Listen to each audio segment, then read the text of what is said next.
At a recent Microsoft event, the latest iteration of the ever-popular Microsoft Surface was unveiled. According to reports, the new Microsoft Surface Pro 8 is twice as quick as the previous model.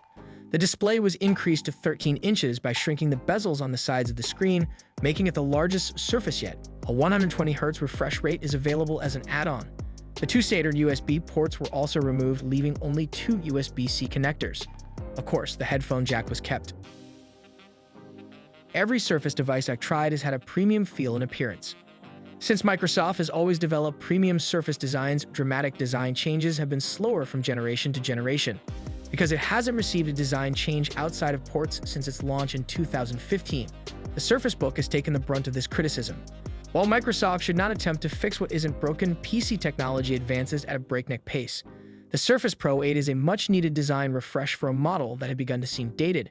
Though we like the Surface Pro 7, we thought the design was a little too similar. Surface Pro 8 has a stunning black graphite finish, rounded corners, and small bezels that highlight the larger 13-inch screen. That panel has a 2880 by 1920 resolution, which looks stunning on such a large screen, as well as a 120Hz refresh rate, which is a nice touch. What's more, the Surface 8 has a 470 nits brightness and 103% of the sRGB spectrum, making it the best-looking Surface Pro display yet, and one that's ideal for digital artists. My review unit has a quad-core Intel i7-1185G7 processor and 16 gigs of RAM, making it twice as fast as the Surface Pro 7. During my testing, the Surface Pro 8 never slowed down, whether I was browsing the web, watching YouTube videos, or listening to Spotify.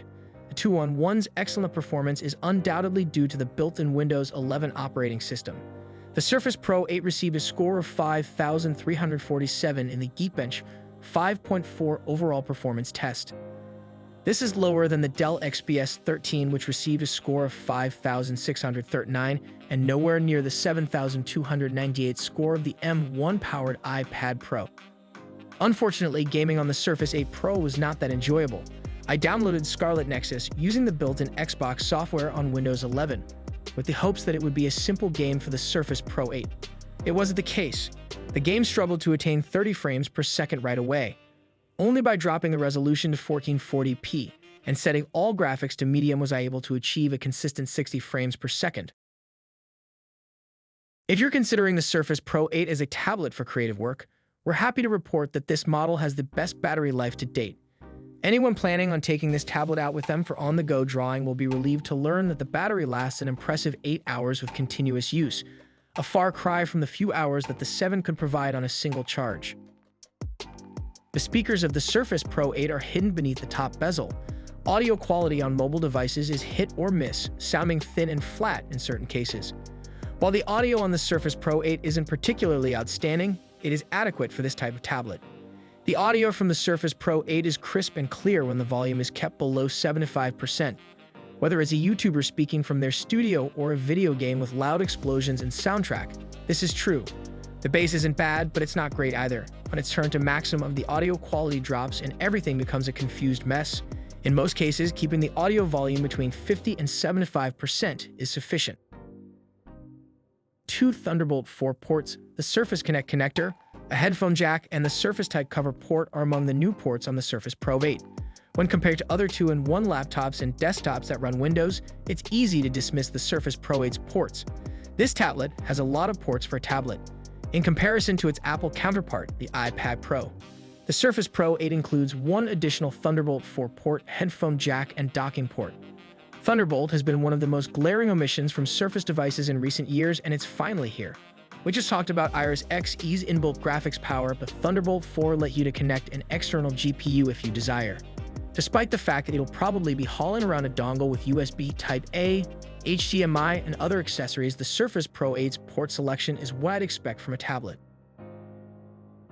Along with a smaller design, the Surface Pro 8 boasts fewer bezels, resulting in a bigger display and a footprint similar to the Surface Pro 7. It features a 13-inch Pixel Sense Flow display with a resolution of 2880 by 1920 pixels. The display's most notable enhancement is its 120Hz refresh rate, which works nicely with Windows 11 to provide a seamless experience. It adds to the pleasure of using the Surface Slim Pen. The display's bezels are more practical and logical because the larger display is in a thinner footprint. I don't have to worry about inadvertent touches while I hold the gadget in my hand. My main gripe is with the Surface Tight cover, which is magnetically attached to the bottom bezel. The device's horizontal bezels are larger than the vertical bezels to accommodate the camera at the top and the tight cover at the bottom. It raises the tight cover to an angle, but it also meets the inside edge of the bezel, which makes the screens appear to be hidden beneath the tight cover. This is a minor point, but it becomes apparent when typing on unusual surfaces, such as the lap or when using touch on the taskbar. Overall, the new Surface Pro 8 display is incredibly responsive, making it ideal for tasks such as sending emails, working in Office 365 programs, and watching movies.